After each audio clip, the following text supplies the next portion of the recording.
Do you need this, Mrs. Kemp?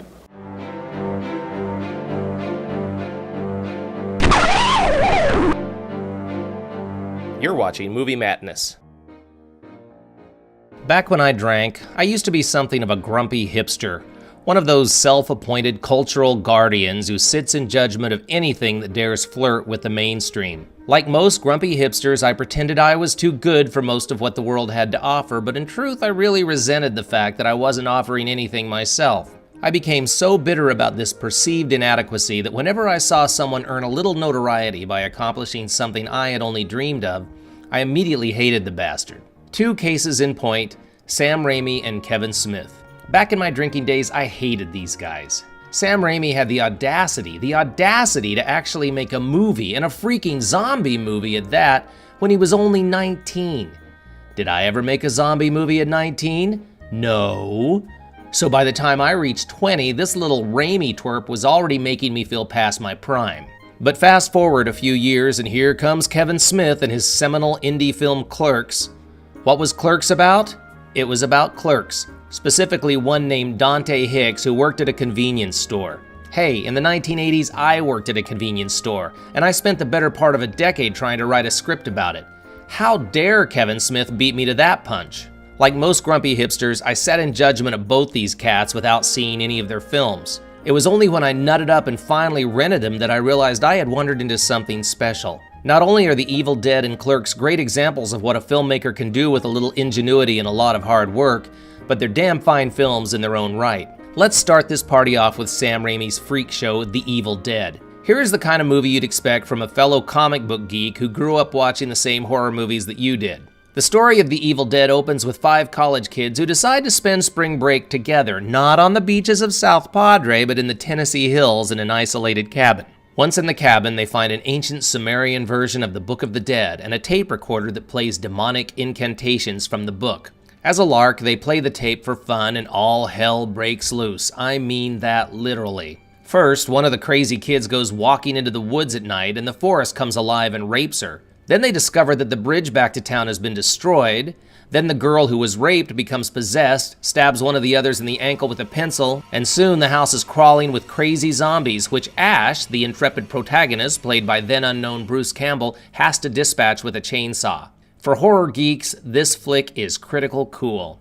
Now, most fans of The Evil Dead have their favorite moments, and I am no exception. I'm not the first one to point out one of the film's creepiest early scenes when the car rolls down a worn track toward the cabin with nothing on the soundtrack but an ominous pounding. As the car pulls into the yard, it is revealed that the pounding is a porch swing banging against the side of the house, but when one of the students approaches the battered structure, the swing suddenly stops, as if some invisible entity has been caught in the act. I'm also a big fan of the moment when Cheryl, the girl who was raped in the forest, first appears as a demon. The kids are fooling around with telepathy by guessing number and suite from a deck of playing cards, and Cheryl begins to announce them all in a demonic voice. It's a 7. I don't believe it! Of spades. Queen of spades. 4 of hearts. 8 of spades. 2 of spades. Jack of diamonds. Jack of clubs. Why have you disturbed our sleep? Awakened us from our ancient slumber. You will die! The film has already put us on edge, and this big reveal, while anticipated, comes at us when we're least prepared for it. All in all, The Evil Dead is a carnival ride of carnage, a film so shocking in its excessive use of gore that it received an X rating in 1981 and caused viewing audiences to ponder if a film could possibly go much further. Today, over 30 years later, films not only can, but they have. And with The Evil Dead remake, the world of horror has waited with bated breath to see how far this new film dares to go. Pretty damn far, if the trailer is any indication. All right. Let's leave demon-possessed zombies behind now and take a look at our cool indie film, a curiously groundbreaking comedy by the now ubiquitous Kevin Smith. When Clerks came onto the scene in 1994, it took the world by storm for a couple of reasons. First, like The Evil Dead, Clerks was originally given an NC-17 rating, the non-pornographic equivalent of an X, not because of graphic violence or sexual imagery, but because of language. That's right.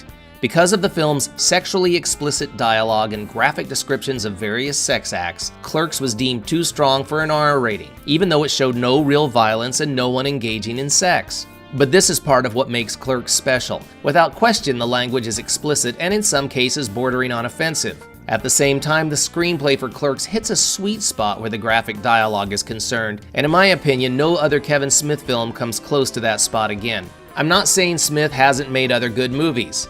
I happen to think Chasing Amy and Dogma are narratively superior to Clerks. Red State is a textbook demonstration of just how talented Smith is as a filmmaker. And I even admit a fondness for Jersey Girl despite the fact that it is hated by most Kevin Smith fans and mocked by Smith himself. What I'm saying about Clerks, and especially the offensive language, is that Kevin Smith does something unusual with profanity. He turns it into poetry. Clerks is a snappy, rhythmic film, clever in its pace, nonchalant in its execution, and many of its more shocking moments, such as Veronica's description of snowballing or Caitlin Bree's inadvertent sex with a corpse, sort of hit you out of left field before you realize what's happened.